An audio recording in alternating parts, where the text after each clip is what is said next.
They laughed when the vanguard entered the galactic fleet. It wasn't just slow, it was ancient. Clunky metal plates bolted together like someone had built it in a junkyard, then forgot to throw it away. No sleek curves, no quantum core, no warp fins. The alien commanders nicknamed it the Junkyard Whale. Some even placed bets that it wouldn't survive a single battle. Standing on its bridge was Captain Marcus Hale, a battle-hardened man with stormy eyes and a voice like gravel. His record was spotless, but he carried himself like someone who'd been burned too many times by command decisions. His crew?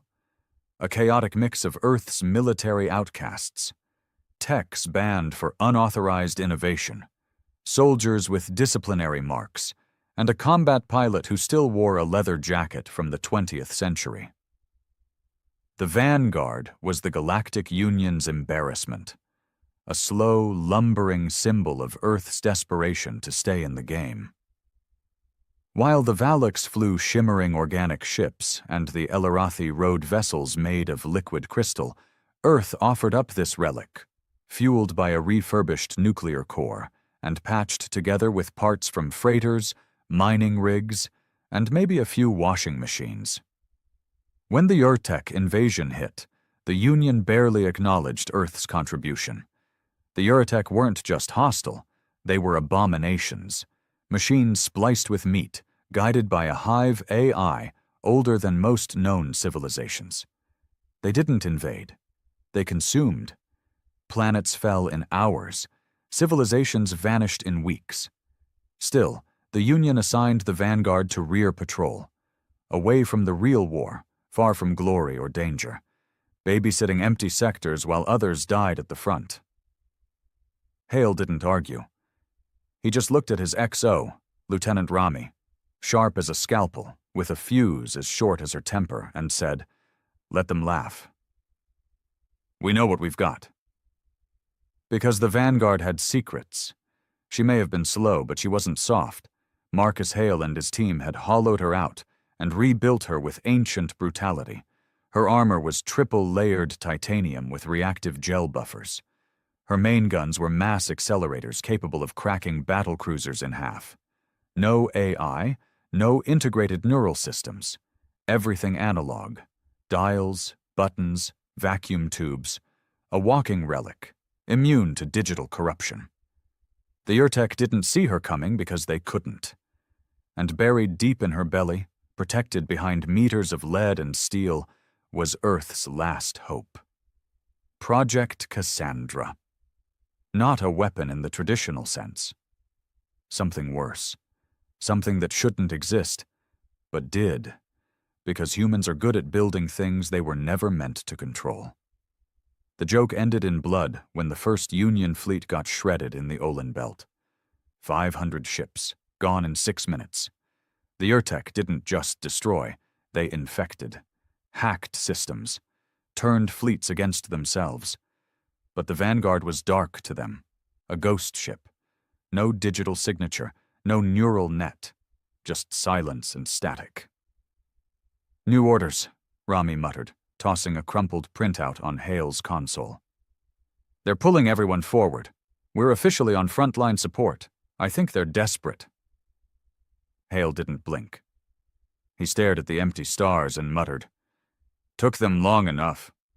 Then louder, "Warm the coils. Spin up Project Cassandra. Let's make sure they notice us this time." Below deck, an engineer turned an old key in a steel box. Lights dimmed across the ship. The hull groaned. Somewhere deep inside, something began to stir. The Vanguard might be slow, but she was never meant to run.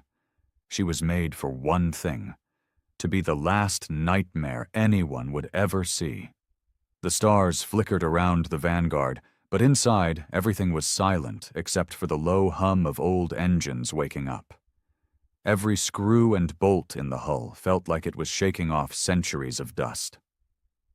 Somewhere near engineering, a warning klaxon gave a tired cough, and then finally came to life, wailing out its groan like it hadn't screamed in decades. Marcus Hale stood on the bridge, staring at the big circular display showing the Union fleet. They were clustered just ahead near a dead moon, reorganizing after another Yurtek ambush. Half of them were limping. The rest looked more like scattered survivors than a battle-ready task force. "They're scared," Rami muttered beside him, her arms crossed, jaw tight. "Every ship in that group is running backups on backups. They're practically rebooting themselves in circles." "They should be scared," Hale replied. "But fear without direction is just chaos." Behind them, Commander Knox, an ex-Marine with a cybernetic spine and 2 missing fingers, stepped onto the bridge. "Cassandra's warming up. The containment ring is stable for now. But when we fire it up for real, we're on a timer. You know that, right?" Hale nodded. "I'm counting on it." He didn't explain further. He rarely did. He had a habit of keeping the full plan in his head until the last second. Rami hated that about him, but she'd served long enough to know that when Marcus Hale said, "Wait," you waited, because whatever he was about to do was going to be insane, and probably work. The Vanguard eased its way towards the edge of the fleet formation. The rest of the ships shifted aside like a herd avoiding a diseased animal. Some even powered down their external comms. No one wanted to be connected to this embarrassment when the next wave of Yurtek hit. On the main screen, flashes of light began to bloom. Faint at first, like fireflies dancing in a storm. But Hale knew what they were. Yurtek scouts, mechanical filth, spiders with plasma-laced legs, machines that whispered in radio static and left nothing behind but drifting corpses and signal noise. "Here they come," Knox said grimly, watching as several dots peeled off from the edge of space. They didn't move in formation. Yurtek never did. They swarmed like insects, too fast and too chaotic for most targeting systems to track. "Hold fire," Hale said. "Not yet." A younger officer, Ensign Keeler, barely 22, fresh from Earth, glanced up from his terminal. "Sir, they're approaching fast. Shouldn't we—" "No," Hale cut in. "Let them get closer." The bridge was quiet again. Keeler swallowed hard and returned to his console. His fingers trembled, but he didn't argue. The Yurtek scouts began zipping through the outer fleet, picking at smaller Union ships like piranhas. One corvette blinked out in a flash of red as its own AI turned against it, ramming the ship straight into a fuel frigate. The explosion was massive. The fleet started to scatter, trying to reposition. Still, Hale didn't move. "They're ignoring us," Rami whispered. "Because they don't see us," Hale replied, voice calm. "They're trying to infect systems, corrupt code, bend smart metal. The Vanguard is blind to them. It's like we're not even here." Then he turned to the comms officer. "Open up a channel, all frequencies." "Aye, sir." The officer hesitated for a moment before tapping into the broad spectrum comm array, an ancient analog unit bolted to the floor, humming like a wounded animal. No encryption, just raw, old-school broadcast. And Marcus Hale leaned into the mic. "To the Union fleet, you fought this war the wrong way. We gave the enemy everything it needed: networks, AI, digital vulnerability. It's not strength they use against us. It's our own systems." He paused. "This is Captain Marcus Hale of the Warship Vanguard. We don't run software. We run steel, grit, and fire. Fall back. Let us handle this." A long silence answered. Then a Yurtek vessel, larger than the rest, a twisted hybrid of steel and wet tissue, peeled from the stars and came straight toward the Vanguard. It was hideous. A churning, screaming thing with a glowing brain-like mass pulsing in the center of its hull. It leaked black plasma as it flew, and its weapons glowed with that same sickly green energy the Union had learned to fear. But it didn't fire. It just scanned. Then it blinked like a glitch. Confused. There were no systems to hack, no firewall to corrupt, no neural map to invade, just raw metal. That's when Hale whispered, "Now." The technician in engineering threw the final lever. Cassandra came online. The Vanguard began to vibrate, not shake, not rattle, but vibrate like it was humming along with some song no one else could hear. Lights dimmed. The air thickened. The sound of the engines dropped into a deep, bone-rattling growl. Project Cassandra wasn't a gun. It was a gravitational imploder, an illegal, unsanctioned weapon pulled from a banned Earth experiment in dark energy. The Vanguard had been rebuilt around it, like a church built around a buried god. Energy began to pool at the nose of the ship. Not light, not plasma, just force, a ripple in space itself. And then Hale gave the command. "Fire!" The ship didn't make a sound. Not at first. The Cassandra device released its pulse, and reality bent. The space between the Vanguard and the approaching Urtek ship folded, then snapped, and the Urtek ship was gone. Not exploded, not vaporized, just erased. A hole remained, spinning, collapsing in on itself like a dying scream. The remaining Urtek scouts pulled back in disarray, their chaotic swarm disrupted by the disappearance of one of their own. Union ships stopped firing. Everything stopped. The Vanguard stood alone in space, surrounded by silence and the faint gravitational echo of its kill. "Jesus," Rami whispered. "We just deleted a cruiser." "Not deleted," Knox said quietly. "We disconnected it." Cassandra didn't kill with fire or lasers. It unraveled spatial anchoring. Anything hit by it ceased to exist within normal physics. Not even debris remained. Hale leaned back in his chair. His eyes didn't blink. "We built Cassandra to be the last word in any war, and we were afraid to use it. Until now." The comms lit up. Union commanders demanding answers, wanting specs, shouting questions. Hale ignored them. Instead, he turned back to the stars. More Urtek were coming. Hundreds, thousands. He could already see them swarming in the distance, reorganizing, rethinking their strategy. And now, they saw the Vanguard. Not as a ghost, not as a joke, but as a threat. "Prepare Cassandra for recharge," Hale said. 20-minute cooldown, Knox warned. "After that we can fire again, maybe twice before the core burns out." Hale gave a slow nod. "We won't need more than that." Then he did something strange. He smiled. "They wanted war," he said. "Now they've got one." The silence after Cassandra's first shot was almost painful. Out in the void, the Union fleet drifted like a stunned animal, unsure whether it had just witnessed a miracle or a violation of every natural law. On every ship, commanders stared in disbelief at their sensor logs. Even the Urtek paused, if such things could be said to pause. The usual chaos of their movements slowed, their swarm formation coiling like a nest of metallic serpents circling a threat they suddenly understood might bite back. Marcus Hale stood on the bridge, still and silent. "Status?" he asked. Lieutenant Rami was already scanning the boards. "Hull integrity stable. No breaches. Energy systems holding, but the Cassandra core's hot. Cooling is engaged, but it's pulling every ounce from the backup reserves." Knox stepped forward. "We'll be able to fire again, but not at full power. If we push it too soon, we might breach the core chamber.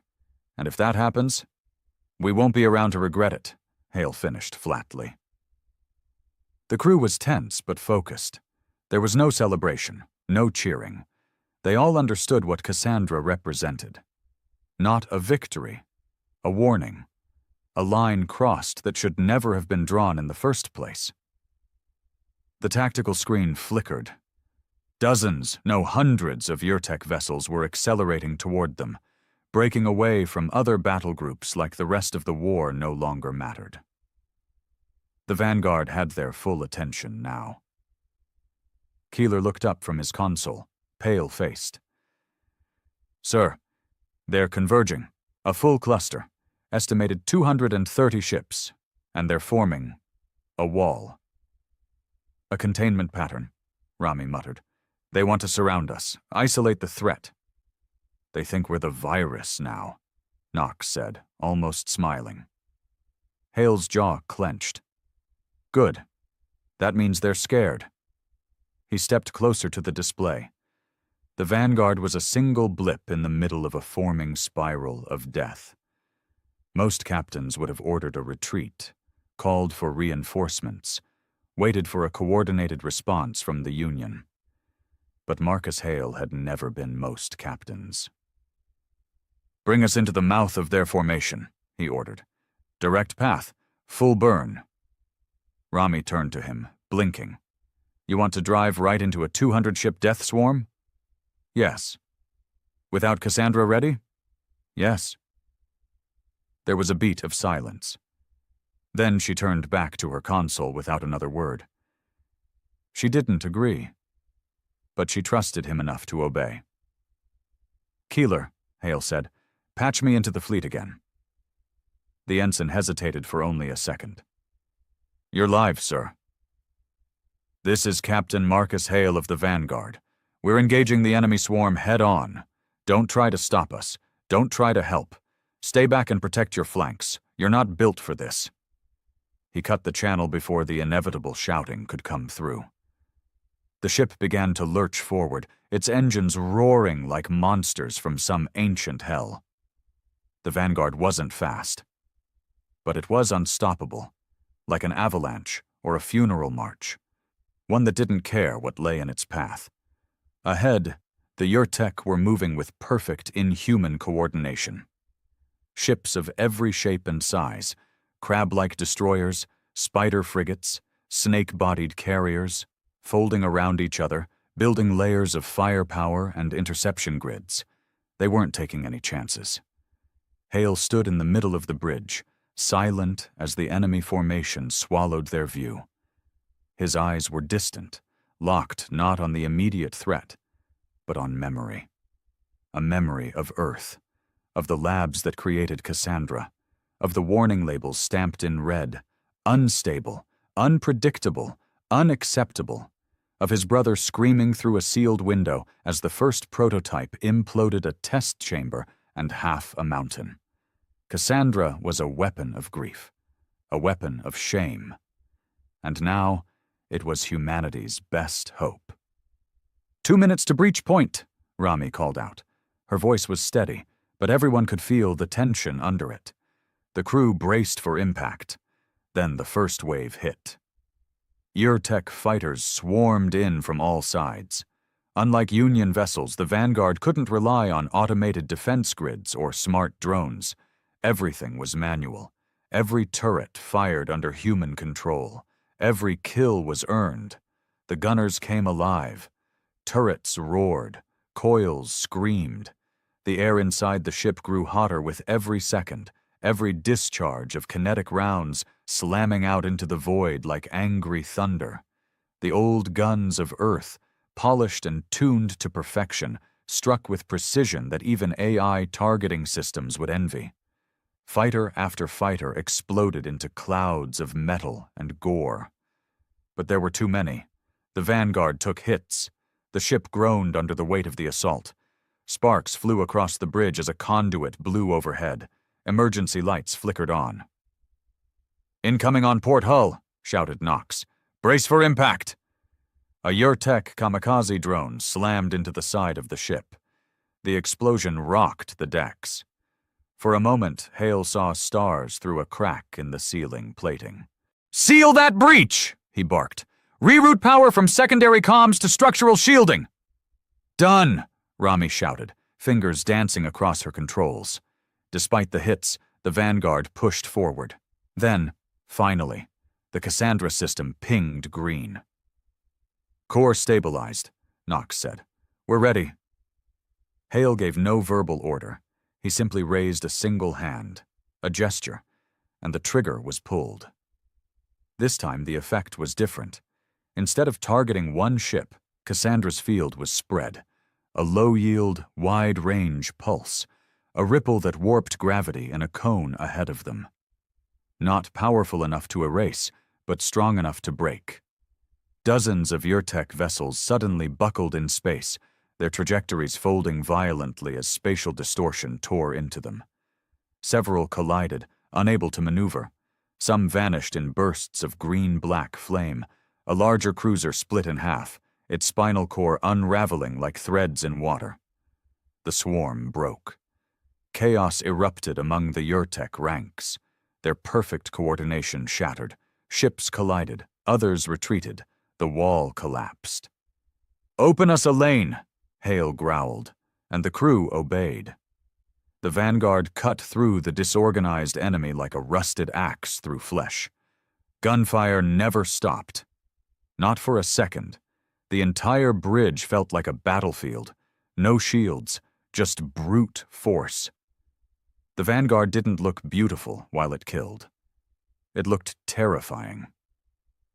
Finally, after what felt like hours, but was only minutes, the last of the immediate swarm pulled back.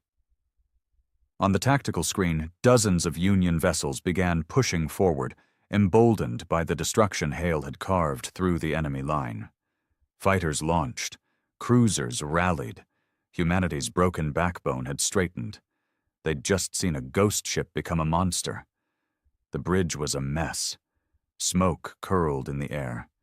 Blood smeared one of the side panels where a junior officer had been thrown from her seat. Medics pulled her away. Hale leaned on the rail in front of the viewplate, staring at the drifting wreckage of Urtek ships. "We're not done," he said quietly. Knox coughed, pulling off a bloodied glove. "We just crippled 200 ships. You sure about that?" "They were testing us," Hale said. "That wasn't their real wave. That was a probe. They're gathering data, adjusting." He turned toward Rami. "Get ready for the next one." She nodded. "And what about Cassandra?" He looked down at the readout. "Cooling. Offline core integrity. 62% remaining charges. One more shot," he said. "That's all we've got." Knox raised an eyebrow. "Then what?" Hale's voice dropped to a whisper. "Then we make them bleed the old way." The air on the bridge felt thick, like it had absorbed too much tension to circulate properly. The smoke from damaged consoles clung to the walls, coiling through the vents and leaving a chemical stench behind. No one spoke for a long moment. They didn't need to. Every crew member knew what they were staring down now. The tactical display flashed again. New contacts. Hundreds more. And this time, they were organized. "Confirmed," Rami said, her voice calm despite the flickering screen. "Looks like another wave. Bigger, faster, denser formation." "How many?" Hale asked. She hesitated. "Best guess. Close to 1,000. Knox gave a low whistle. "And we've got one round left." "No," Hale said. "We've got one round, a stubborn crew, and a ship too stupid to die." Keeler, still nursing a burn on his left hand from the last overload, looked up. "Sir, incoming Union communication. Admiral Voth from the Crescent Dawn. Priority override." "Mute it." "But—" "I said mute it." Keeler tapped the console reluctantly. Hale knew exactly what the Admiral wanted to say. "Fall back. Regroup. Wait. Let the smarter ships handle it." The Union brass had never liked the Vanguard. They only tolerated it now because it was winning. That didn't mean they trusted it. Or him. Rami turned from her station. "The second wave will be on us in 3 minutes. But this one's not acting like the last. They're not swarming. They're forming rings?" Knox frowned. "Like containment rings?" "Number defensive spheres," she said, squinting at the screen. "They're protecting something." Hale walked up to the display, arms folded across his chest. His eyes tracked the pattern of ships, tight layers, rotating, shielding a core cluster. And inside that core, a single ship. Massive. Bigger than any Urtek vessel they'd encountered. "Is that—" Keeler leaned in. Is that a flagship? No, Hale muttered. That's their queen. It had to be. The Urtek didn't have leadership like humans. They had command nodes, biomachines with tactical control over the swarm. The thing at the center wasn't just a ship. It was a brain. A floating brain the size of a Union capital city, wrapped in metal, thrumming with data so thick it glowed like lightning through its skin. That's our target, Hale said.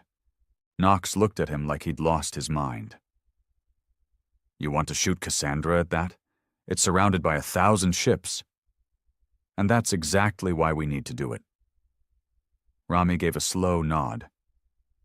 If we take it out, the rest of them might fracture, lose coordination, collapse into disarray. They won't collapse, Hale said, but they'll get dumb, sloppy. They'll start fighting like animals again, and we can beat animals. Knox walked to the wall panel and punched in the override code for Cassandra.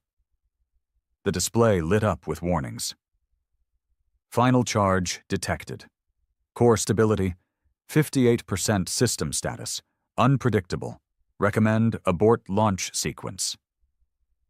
He looked over his shoulder. We fire this, we might crack the ship in half. We're not here to survive, Hale said.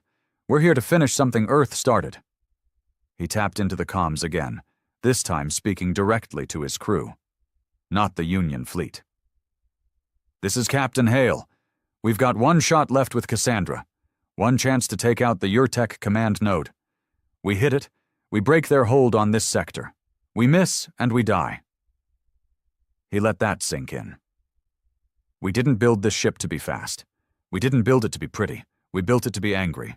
And if we're going down swinging. One by one, voices started replying over the ship's internal comms. Engineering ready. Gunnery ready? Medical secured. Emergency lockdown in place. Deck 7 is patched and sealed, sir. We're with you. Hale nodded. All right, let's aim for the Queen.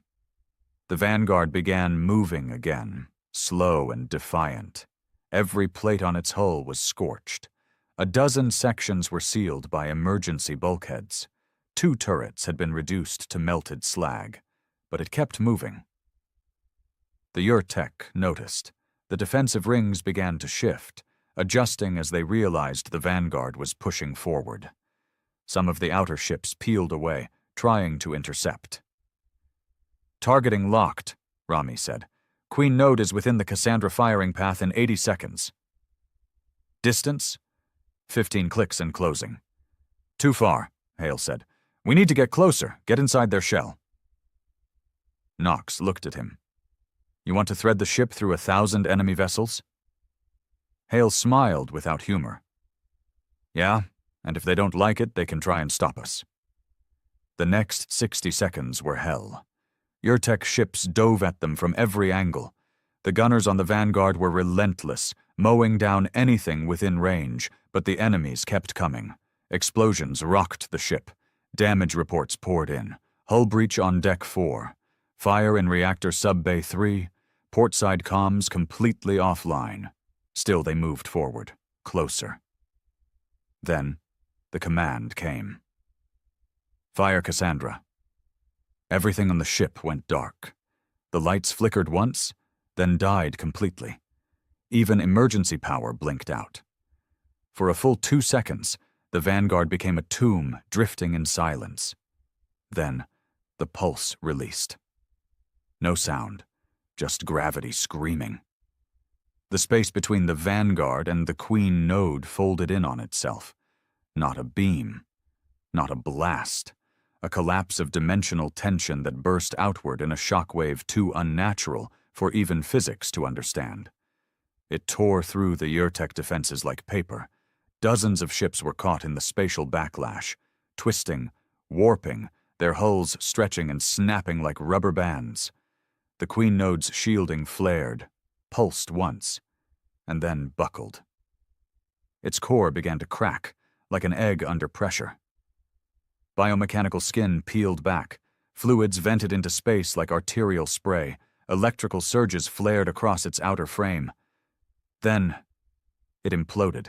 Everything went white. When the bridge lights returned, most of the crew were on the floor, thrown from their posts. Sparks fell like snow from the ceiling, but the screen showed only one thing. The Queen node was gone.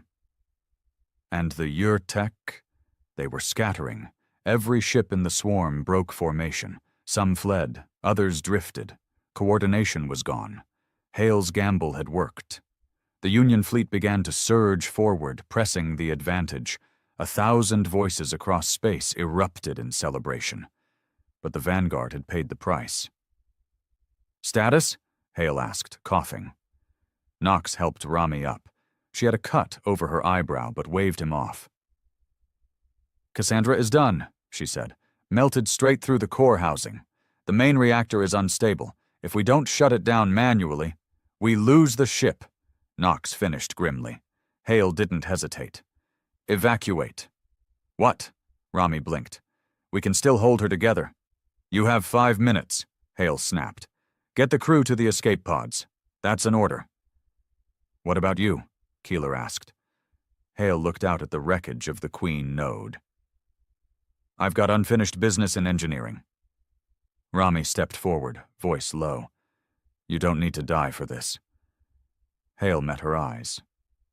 "We all died when Earth built Cassandra. I'm just cleaning up the mess." Alarms wailed like dying animals as Hale walked the burning halls of the Vanguard.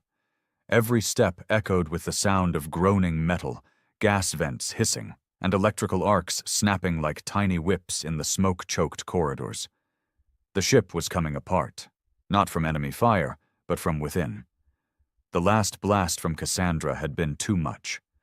Power relays overloaded, the backup containment rings were blown. The main reactor, already overworked, was spiraling toward critical. And deep inside the belly of the ship, the Cassandra core, warped, cracked, bleeding radiation, was ticking like a bomb. Hale passed 2 crew members dragging a wounded technician toward the escape pods. They paused when they saw him. "Captain, are you—" "Go," he ordered, waving them off. "Get to the pods." "But sir," I said, "go." They didn't argue again. They moved. Fast. There was no time to waste. Hale continued toward engineering, coughing into the crook of his arm as the smoke thickened. His lungs burned. Sweat ran down his back despite the cold of the ship's failing climate system. Systems flickered, sparked, failed. But he kept walking. He wasn't afraid of death. Not anymore. He'd made peace with that a long time ago, back when Project Cassandra was first greenlit, before his brother had died testing its prototype, before Earth had buried the weapon and promised to never speak its name again. He had broken that promise, for victory, for survival, for humanity. The main reactor room was a furnace when he arrived. The bulkhead had partially collapsed, forcing him to crawl under twisted beams. Inside, lights strobed red. Radiation warning klaxons screamed in his ears. The massive cylindrical core at the center of the room was pulsing erratically, its heat shields groaning under the strain. And in front of it, desperately typing into a scorched control console, was Knox. Hale froze. "You're supposed to be gone," he barked. Knox didn't look up. "And let you play the hero alone? Hell no. You disobeyed a direct order." "Yep." Knox tore a melted panel from the wall and jammed a power bypass tool into the guts of the system. "Sue me later." Hale stormed over, furious. "You'll die down here." Knox grinned through gritted teeth. "So will you. This way we can at least argue about it all the way to hell." Despite everything, Hale cracked a small smile. "What's the plan?" he asked, kneeling beside him. "The core's on cascade," Knox explained quickly. "Can't shut it down, but I can eject it." "Eject it?" Hale blinked. "Into open space?" "Exactly. We dump the entire thing. Cassandra's melted into the main reactor, but if I can override the mag clamps and decouple the feed lines, we can jettison the whole core chamber out the side launch bay." Hale nodded slowly. "The blast won't kill us?" Knox looked at him. "Well, it might." Hale grunted. So, the usual. The two men worked side by side, prying open manual control boxes and overriding digital safeties that were already fried. Hale's hands were shaking, either from radiation exposure or the sheer strain of the last few hours. He wasn't sure. Every few seconds, the ship lurched again as its systems protested their own destruction. "You ever regret it?" Knox asked suddenly. Hale didn't look up. "What?" "Coming out here, commanding the ship, trusting Cassandra." Hale paused, staring at the console. A faint red light blinked at him, warning that they had less than 7 minutes before thermal overload. "I regret it every day," he said finally, "but I'd do it again." Knox nodded. "Me too." Suddenly, the core gave a deep, rattling groan. The inner casings began to spin out of sync. Heat surged. "We're out of time," Knox snapped. "Then cut the clamps." Hale yanked a lever hard enough to dislocate something in his shoulder. He didn't care. Alarms doubled in volume.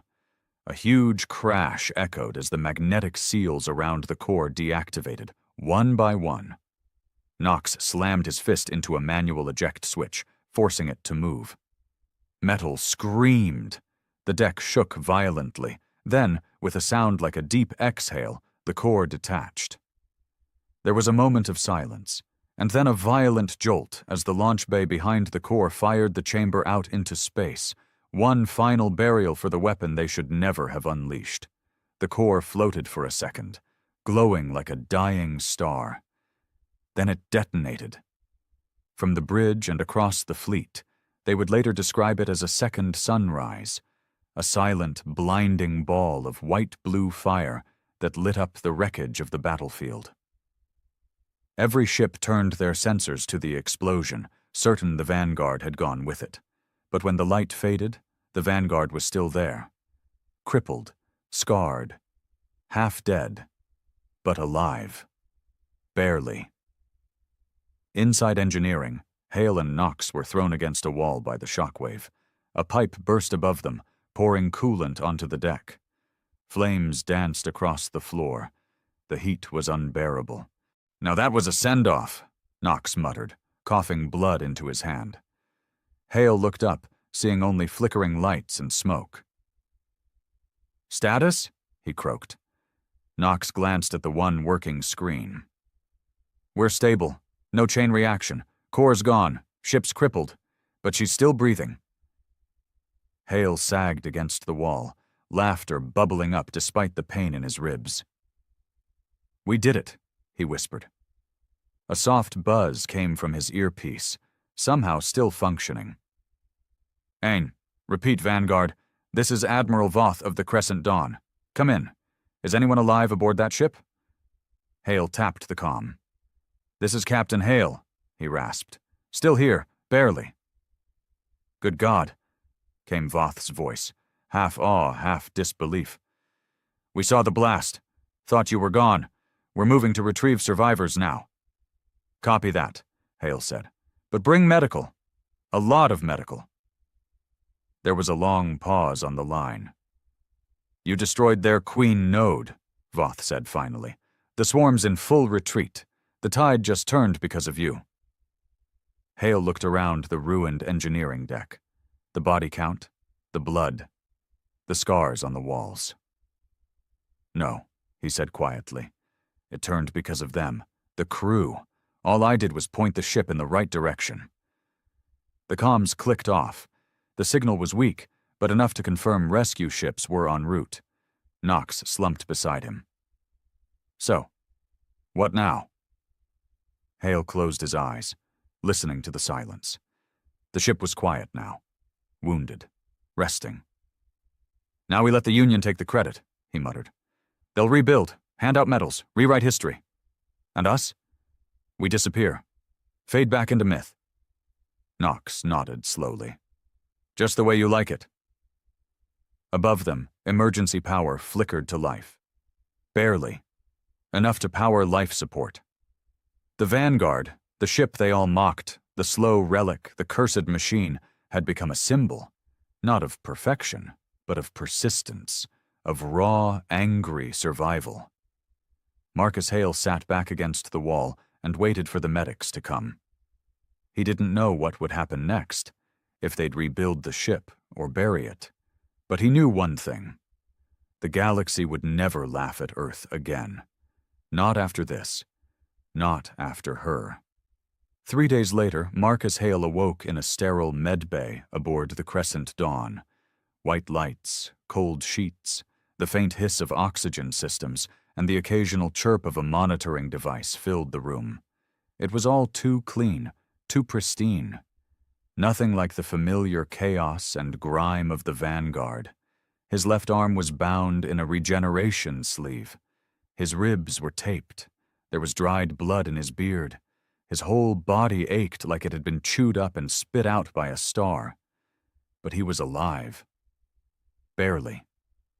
The door opened with a soft chime.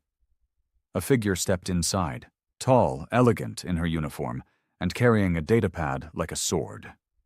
Admiral Voth. She stopped at the foot of his bed, arms crossed. "You look like hell," she said, though her voice carried more respect than mockery. Hale coughed. "You should see the other guy." Voth didn't smile, but something in her face twitched, like she wanted to. "We retrieved 97 survivors from the Vanguard, 54 wounded, some critical. Your XO, Rami, is in recovery. She kept your bridge from collapsing after you left." "Of course she did," Hale said softly. "She's better than I ever was." Voth sat in the chair beside him and held out the datapad. "We're compiling a report. The Council wants details. Weapon analysis, strategy logs, chain of command protocols. I'm supposed to extract a full debrief from you." Hale didn't take the pad. "I'm sure you'll make it sound clean," he said. "Heroic, polished enough to read at a banquet." "You're not wrong," Voth replied. "They're already calling you the Ghost Admiral of Vega Prime. Someone leaked a shot of your ship coming out of the Queen Node explosion. There are posters now." "Songs. Great," Hale muttered. "Just what I always wanted. Fame." She leaned forward, her voice tightening. "But underneath the headlines, they're scared, Marcus." He looked at her. Really looked. The stern face. The tired eyes. This wasn't a woman basking in victory. This was someone calculating risk and understanding that a line had been crossed.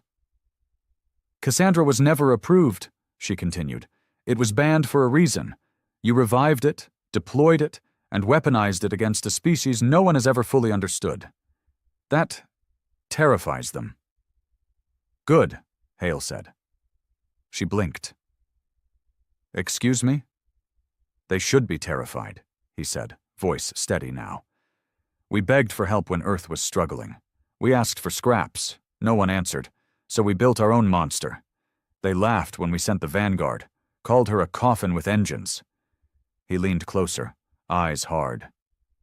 "But that coffin just carved open the heart of a swarm the Union couldn't slow down in 100 battles. So yeah, they should be scared. Of what humanity can do when we stop asking for permission." Voth said nothing for a long time. Then she stood. "You're being transferred back to Earth.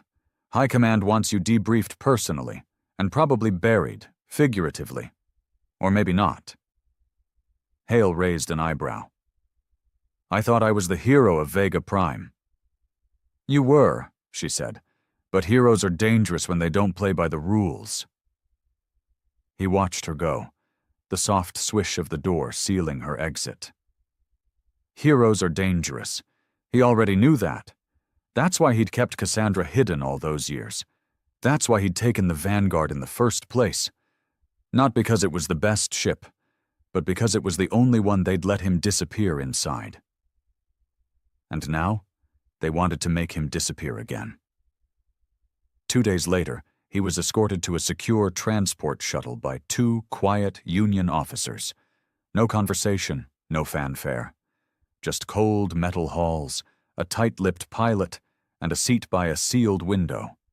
As they approached Earth, the planet didn't look like home. It looked vulnerable. Even after everything, Hale couldn't see the blue oceans or green continents. All he saw were targets. All he felt was unfinished work. The moment the shuttle touched down, he was taken underground, deep beneath the Earth Defense Coalition's Strategic Command Facility in Geneva. Sterile hallways, white tiles, armed guards. They led him into a circular chamber where a council of 12 waited behind a curved desk. No names, no introductions, just questions. For hours. They wanted to know everything. How he'd accessed Cassandra, who helped him build it, why he'd taken the risk, whether he understood the diplomatic consequences of his actions. They hinted that he might face trial for unauthorized use of banned weapons, endangering the fleet, even potential war crimes. Hale answered them all the same way. I did what you were too afraid to do, and we're still here because of it. Some of the council members looked uneasy. One stared at him with hatred. Another, an older man with a long scar down his neck, just nodded faintly, as if silently agreeing. Finally, they dismissed him. He was escorted to a holding room and left in silence. Hours passed, maybe days, until the door opened again. This time it wasn't guards. It was Rami. Her face was still bruised, one arm in a sling, but her posture was unbroken, and her eyes burned with quiet fire. They're not going to charge you, she said. Hale raised an eyebrow. That surprising? They wanted to, she said, but they can't afford the backlash. You're a hero now. Too many people watched the feed. They saw what you did. The Vanguard has a cult following. Wonderful, he muttered. Soon they'll start naming coffee brands after us. Rami stepped closer. They're grounding you. He blinked. What? They're retiring the Vanguard, scrapping what's left. They don't want another Cassandra, and they don't want you commanding another ship. Hale said nothing for a long moment. Then, finally, good. Let them be afraid. Rami studied him. So that's it? He shook his head slowly. Not even close. Outside the facility, the media had already begun speculating about Hale's fate. Rumors swirled. Was he imprisoned, executed, exiled? But Marcus Hale wasn't any of those things. He disappeared. Officially, he resigned. Quietly. Peacefully. The Union released a statement thanking him for his service under extraordinary circumstances and issued a commemorative medal they never expected him to pick up. But off the record, he went dark. Rumors claimed he was working with fringe Earth military units, that he was helping design new Black Ops ships, that he was quietly building a second Cassandra, one even the Union wouldn't know about until it was too late. They never confirmed any of it. But they watched. Every signal, every whisper, and in the distant colonies, when people spoke of legends, they told the story of the Vanguard, the slow ship, the forgotten crew, the man who carried a forbidden weapon into the jaws of hell and came out alive. They never told it clean. They told it the way it was meant to be remembered. A ghost ship, a nightmare, a warning, and in the void beyond the stars, where new empires stirred and old enemies plotted, those who once laughed at Earth now listened carefully when the name Marcus Hale was spoken. Because in the end, they learned the truth the hard way. Humanity doesn't win by playing fair. Humanity wins by surviving. The shipyard on Proxima B5 wasn't on any official registry. Buried in a dead zone between surveyed sectors, it didn't show up on star maps, and no beacon marked its orbit. It was a skeleton of old technology and fresh ambition. Raw scaffolding, unregistered transports, and engineers too smart and too exiled for Union employment. It was exactly the kind of place Marcus Hale liked. He stood at the edge of a gantry, arms folded, staring at the colossal frame being assembled below. Welders moved like ants across the black hull, sparks dancing into the artificial gravity field and fizzling out mid-air. Giant ribs of reinforced alloy stretched into the void, slowly forming the bones of something that, if successful, wouldn't just replace the Vanguard. It would outmatch it. Behind him, a soft set of footsteps approached. Rami. She'd cut her hair since Geneva, looked sharper now, like she had shed her uniform along with her patience for protocol. "You're really doing it," she said, stepping up beside him. "Building a new one." Hale didn't look at her. "Not a new Vanguard. That ship was built on desperation. This one's built on intent." Rami raised an eyebrow. "They'll find out, eventually." "Let them," Hale said. "I'm not hiding this time." She studied the frame. "It's bigger. 30%. "Slower," he smirked. "Twice as fast." She gave a low whistle. "What about the weapon?" Hale's smile faded. "It's not Cassandra." "Good," she said quickly. "That thing, it's worse," he finished. Rami went quiet. After the Vanguard, the galaxy had entered a cold hush. The Yurtek retreat had held, for now. But even scattered, their presence could still be felt along the edges of civilized space. They weren't finished. Just confused, cut off from their hive logic. Animalistic now, yes, but not harmless. And the Union, in typical fashion, declared victory and moved on. It left a bitter taste in Hale's mouth. "They think they've won," he said, as the hull below lit up with fusion welds. "They think the war's over because the enemy stopped marching in straight lines." Rami shook her head. "You sound like a man who wants the war to come back." "I don't," Hale said. "But I've lived long enough to know it always does." She didn't argue. She knew it too. After a pause, she asked, "What's the name?" Hale looked down at the ship. Still skeletal, still silent, but already coiled with the same slow-burning rage that made the Vanguard legendary. "The Gravedigger," he said. Rami's eyes narrowed. "Subtle." "It's not meant to be subtle."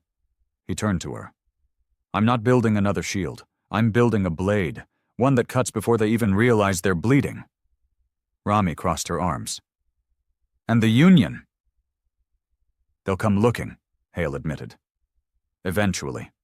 But by the time they realize what we're making here, they'll need us again." She hesitated. Then, "You know I'm with you, right?" "Not because of the weapon. Not even because of the war." "Then why?" Hale asked. "Because when the universe calls us monsters," she said, "you're the only one who never flinches." Hale didn't answer. He didn't need to. They both looked out again as the frame of the Gravedigger groaned, the first signs of its central power spine going live. A ripple of blue energy passed through its ribs. This was not a defensive vessel. This was a message. Elsewhere, far beyond Union jurisdiction, a pirate broadcast flickered into life. It didn't come through standard channels. It was piggybacked on obsolete military frequencies, bouncing between defunct relay satellites and buried transponders no one had used in decades. The signal was raw, grainy. Just a voice, recorded over low static. It said, "They buried the ship that saved the Union. They silenced the crew who stared into the black and didn't blink. But we haven't forgotten. When the next swarm comes, when the stars bleed again, we won't wait for orders. We'll wait for the ghost. Because Hale isn't gone. He's sharpening the knife. It ran for less than 30 seconds. And it was enough to set off a dozen flags across Union intelligence. They traced the source. They couldn't find it. They questioned Hale's former crew. Most had vanished. Some were off-grid. Others had assumed new names in outer colonies. No one cooperated. Even the ones under surveillance kept quiet. Something was happening in the dark. On a mining station near the Thalan Expanse, a group of mercenaries sat around a comms panel, replaying the broadcast over and over. "You think it's real?" one asked, his voice low, unsure. An older man at the corner table didn't answer right away. He was missing 2 fingers and wore an old flight jacket with a faded Vanguard insignia stitched above the heart. He sipped from a tin cup. "If it is," he said finally, "you'll want to be on the right side of it." The others fell silent. The legend was growing again. Not from propaganda, not from Union news cycles, from whispers, from the people who remembered what it felt like to lose, and then saw what happened when a slow, dying ship refused to play by the rules and won. Back at Proxima B5, the Gravedigger's inner chambers were being sealed. Unlike the Vanguard, it didn't have an AI, but it didn't need one. Its systems were semi-analog, ghosted with quantum redundancy, able to vanish off most sensors by shifting its signal to mimic background radiation. It had hull plating that bent light, not perfectly, not invisibly, but enough to make it hard to find and harder to follow. Its weapon system, codenamed Threnody, was still under wraps. Even most of Hale's engineers didn't know what it was. But they knew what it wasn't. It wasn't a shield. It wasn't a gun. It was a consequence. Rami stood at the new bridge, staring at the blank console. It wasn't activated yet. Not fully. She ran her hand along the cold steel. Not touchscreen, not voice responsive, just hard buttons. Switches. A machine made for humans, not algorithms. She smiled. "We're going to scare the hell out of them," she whispered. Behind her, Marcus Hale stepped into the room. He looked older now. Not broken. Tempered. Like a blade left too long in the forge. "How long until she's ready?" he asked. Rami checked the schedule. 2 months for structural completion. Another 6 to wire the command relays and test the core. Hale nodded. "And the crew? Already volunteering, veterans, exiles, even some aliens." He raised an eyebrow. "Aliens? Apparently some of them respect what we did. Fear it, too." "Good," Hale said. "Fear keeps the cowards out of the way." He stepped forward, placed a hand on the command chair. "I won't make the same mistakes this time," he said quietly. "Neither will I," Rami replied. They stood in silence for a long moment, listening to the construction below. The Gravedigger was coming together, not fast, not clean, but steady, relentless. Like the men and women who would fly her, like the war they knew hadn't truly ended. Space was never silent, not really. It had its own language, heard only by those who learned to listen. The ping of deep sensors, the thrum of pulse engines, the static noise of cosmic radiation. And out near the edge of the scutum sector, beyond any sanctioned chart or convoy lane, the dark began to speak again. The Urtek weren't gone. They had been wounded. Yes, stunned, confused, fractured, but not broken. Without the Queen node, they had devolved into a hive without guidance, hundreds of scattered warforms drifting across forgotten sectors. Some starved, some fought each other, some simply shut down, dormant and waiting. But one cluster, one, had endured. It wasn't large, only 17 ships, all scarred and warped from gravitational damage inflicted by the Vanguard. But they hadn't decayed. They had changed. They had adapted. In the heart of a dead moon orbiting a collapsed binary, the remaining Urtek swarm had fused itself into something new. Metal folded into bone. Memory into instinct. And in the hollowed-out caverns of the moon, they built a new command unit. Not a Queen node, but something older, purer, a warden. No exposed brain matter, no reliance on hyperlinked command logic. The warden didn't coordinate, it directed. A lone intelligence, hardwired to one purpose: identify the threat, hunt the threat, erase the threat, and the threat had a name. Marcus Hale. On Proxima B5, the gravedigger was nearly complete. The hull was sealed. Power ran through her frame like veins through muscle. Fusion lines glowed a deep crimson, steady and hot. Unlike the Vanguard, she wasn't born of salvaged parts. Every inch was deliberate, every system designed with only one thing in mind: survival at any cost. Her weapon, Threnody, remained locked. Only Hale and one engineer, a mute specialist from Ceres named Gavax, knew its details. The crew speculated endlessly. Some said it was a miniaturized Cassandra. Others whispered about antimatter lances, or a subspace virus that killed enemy ships by unraveling their computation fields. Rami knew better than to ask. If it was dangerous enough for Hale to keep it secret, it was dangerous enough to work. "Dock seals are holding," she reported. "Reactor 3 has finished testing, and we've got our full crew complement, 112 souls, including 8 from former Union Black Ops." Hale stood at the new bridge, gazing at the main viewport. The stars looked sharper now, almost hostile. Not because they'd changed, but because he had. "Time to fly," he said. The gravedigger undocked with a low vibration that passed through the hull like a whisper. No cheering, no countdown, just silence and a mission. They drifted out into open space, engine trails minimal, signatures masked. No Federation beacons, no identity pings. Ghost ship again. But this time, they weren't limping into war. They were hunting. Days passed. The gravedigger ghosted its way across deep sectors. Hale had a path, one built from sensor anomalies, faint radiation echoes, and intercepted fragments of ancient Urtech code.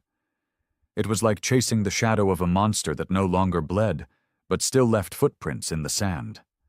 And then they found it. A single planet, lifeless, orbiting 2 failed stars. No heat, no vegetation, but sensor readings were wrong. Gravity fluctuated near the surface, magnetic fields twisted like a knot. Deep beneath the crust, something pulsed. The Warden. "Prepare Threnody," Hale ordered. Rami gave him a look. "You're sure?" "If we wait," he said, "we lose our edge. We hit it before it becomes another queen." Knox, who had rejoined the crew under a different name, ran a hand over his shaven head.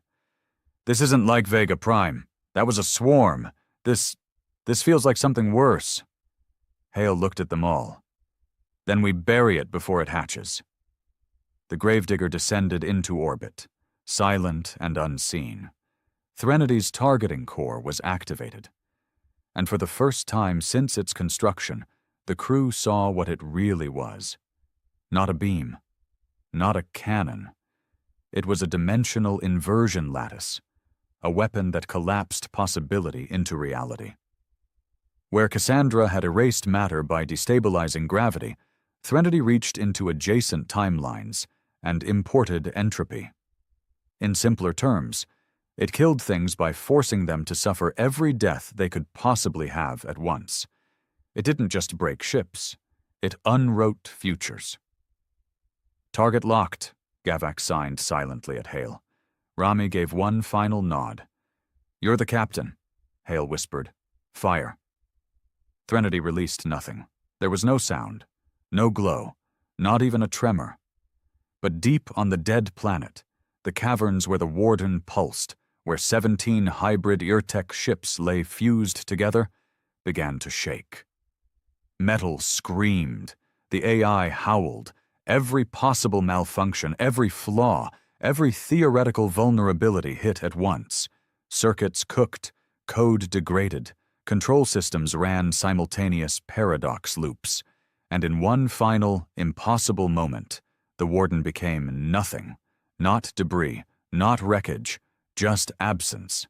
On the Gravedigger's bridge, the crew stared at the tactical screen. No explosion, no shrapnel, just silence. "It's gone," Rami breathed. "No," Hale corrected. "It never was." But they were too late. The warden had sent a signal. Not a call for help, but a final broadcast, and every scattered Yurtek node heard it. Across the void, ships once dormant stirred, not awakened, but provoked, not intelligent, but enraged. And they came, thousands of them, old vessels, broken ones, spiked, melted, fused, ships that had wandered for decades, reassembled by instinct and rage, powered by raw nuclear hearts, and dripping with synthetic flesh. The swarm didn't speak. It screamed, and it came straight for the gravedigger. The battle wasn't elegant. The crew of the gravedigger didn't have backup. No Union fleet, no allies, just one ship, a dozen guns, and an untested monster in its belly. They fought like humans always did, dirty, fast, and willing to burn everything to win. Coil guns tore holes in Yurtek armor, defense grids lit up like fireworks, hull plating melted, fire spilled into the crew quarters, systems overloaded. One by one, the gravedigger's outer decks began to die, but the core held, and Threnody, though drained, had one charge left. Hale stared at the incoming swarm, closer now, almost surrounding them. He turned to Rami. "Do it." "No precision targeting," she warned. "You'll catch us in the collapse." "I know."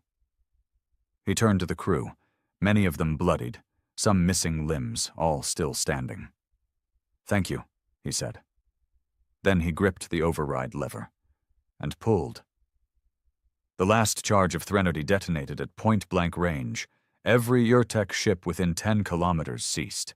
No explosion, no fire, just a wave of sheer impossibility. Where 1,000 screaming vessels had once surged, there was now quiet. They found the gravedigger floating 3 weeks later. Drifting. Powerless. Lifeless. The rescue crew from a distant trading convoy found 42 survivors in sealed compartments. The rest were gone, either killed or taken by Threnady's collapse. Among the missing, Marcus Hale. No body, no signal, just his last recorded log. If you're reading this, then I failed to die properly, which means you now have a choice. Tell the Union to rebuild its fleet of parade ships, or tell them to start making monsters again, because the galaxy doesn't respect ceremony. It respects consequence. The recording cut off. And in the years that followed, legends filled the vacuum. Stories of a ship called the Gravedigger, seen drifting near battlefields just before the enemy collapsed. Whispers of a captain with a dead stare and a voice like rust, who asked no questions and offered no mercy. Some said it was ghost tech. Others believed it was Hale, somehow surviving, somehow still hunting. But every fleet, every admiral, every soldier who knew fear in the dark